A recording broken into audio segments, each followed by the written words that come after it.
Hi friends, കരയൊന്നുമല്ല കേട്ടോ. കാരണം ജലദോഷമായിട്ടേ കണ്ണിന്നും മൂക്കുന്നൊക്കെ വെള്ളം വന്നുകൊണ്ടിരിക്കുകയാണ്. ഇന്ന് ഞായറാഴ്ചയാണ്. ഇന്ന് അധികം പണിക്കൊന്നും പോവില്ല. നമ്മൾ സാധാരണ രീതിയിൽ ഞായറാഴ്ച അങ്ങനെ വർക്ക് അങ്ങനെ എടുക്കാറില്ല. അർജൻറ്റിൽ വർക്ക് മാത്രമേ നമ്മൾ എടുക്കാറുള്ളൂ. മോട്ടർ എന്തോ വെള്ളം എടുക്കുന്നില്ല എന്ന് പറഞ്ഞിട്ട് ഇപ്പോൾ വിളിച്ചിട്ടുണ്ടായിരുന്നു.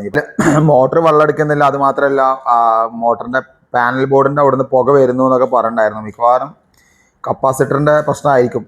അപ്പോൾ ഞാൻ എന്തായാലും മോട്ടറിൻ്റെ സ്വിച്ച് ഓഫ് ആക്കാൻ പറഞ്ഞിട്ടുണ്ടായിരുന്നു. എന്തായാലും നമ്മൾ പോയി നോക്കാം, എന്താണ് അവസ്ഥ നോക്കിയിട്ട് പറയട്ടാം. ഫ്രണ്ട്സ്, ഇപ്പോൾ നമ്മൾ വിചാരിച്ച പോലെ തന്നെ കപ്പാസിറ്ററിൻ്റെ ലീക്കേജ് ആയിരുന്നു. അവിടെ ജസ്റ്റ് പോയപ്പോൾ തന്നെ നമുക്ക് മനസ്സിലാക്കാൻ പറ്റി. നമ്മൾ ഈ മോൾ ഭാഗത്ത് കാണുന്ന വീഡിയോ ഉണ്ടല്ലോ, അപ്പോൾ അവിടെ എന്താ വെച്ച് കഴിഞ്ഞാൽ കപ്പാസിറ്റർ പൊട്ടിയിട്ട് ഒലിച്ച് നിൽക്കുകയാണ്. അപ്പോൾ അതുകൊണ്ടാണ് അവിടെ പുക വന്നത് കേട്ടോ. അപ്പോൾ സാധാരണ രീതിയിൽ ബോർവെല്ലിൽ മോട്ടറിൽ അതേപോലെ ഓപ്പൺ വെല്ലിൽ സമ്മർസിബിൾ വെക്കില്ലോ, സമ്മർസിബിൾ വെള്ളത്തിനുള്ളിൽ ഇറക്കിക്കുന്ന മോട്ടറൊക്കെ ഉണ്ടല്ലോ, ഇതിലൊക്കെ ഓൾറെഡി കപ്പാസിറ്റർ ലീക്കേജ് വരാറുണ്ട്.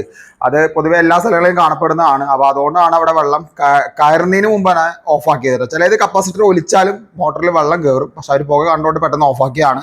അപ്പോൾ എന്തായാലും അതിലുള്ളത് 50 MFTയുടെ കപ്പാസിറ്ററാണ്. അപ്പോൾ നമ്മുടെ കയ്യിൽ 50 MFTയുടെ കപ്പാസിറ്റർ ഉണ്ടായിരുന്നു. തൽക്കാലം ഞാൻ അടുത്ത് മാറ്റി വെച്ചിട്ടുണ്ട്, അതിൽ വെച്ച് കൊടുത്തിട്ടുണ്ട്. ആ കാണുന്ന വീഡിയോ അങ്ങനെ വെച്ച് കഴിഞ്ഞിട്ടുള്ള വീഡിയോയുടെ മുകളിൽ കാണണം കേട്ടോ.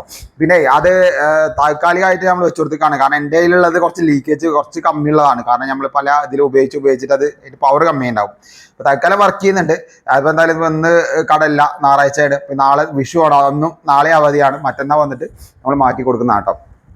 അപ്പോൾ താൽക്കാലികമായിട്ട് അവർക്ക് വെള്ളം കിട്ടി. അപ്പോൾ ആ സന്തോഷം വേറെ ലെവലാണ്. കാരണം നമുക്ക് ചെന്നിട്ട് ഇല്ലാത്ത സമയങ്ങളിൽ അവർക്ക് കടയില്ല, എല്ലാവർക്കും മനസ്സിലാക്കാൻ പറ്റുന്നതാണ് നമ്മൾ ചെയ്തു കൊടുത്തു. ഇപ്പോൾ ഞാൻ അവിടുത്തെ സർവീസ് കോസ്റ്റ് കാര്യങ്ങളൊന്നും വാങ്ങിയിട്ടില്ല. അപ്പോൾ നാളെ ഈ കപ്പാസിറ്റർ മാറ്റിയിട്ട് ഞാൻ അതിൻ്റെ കൂടി ചാർജ് ഉൾപ്പെടുത്തിയിട്ടാണ് വാങ്ങട്ടെ. ഏകദേശം ഒരു 350 റുപ്യേൻ്റെ അടുത്ത് എൻ്റെ സർവീസ് കോസ്റ്റ് വരുന്നതാണ്, അത് മാറ്റി കൊടുത്തു കഴിഞ്ഞാൽ. അപ്പോൾ എന്തായാലും ഈ വീഡിയോ ഒന്ന് ഷെയർ ചെയ്യാം.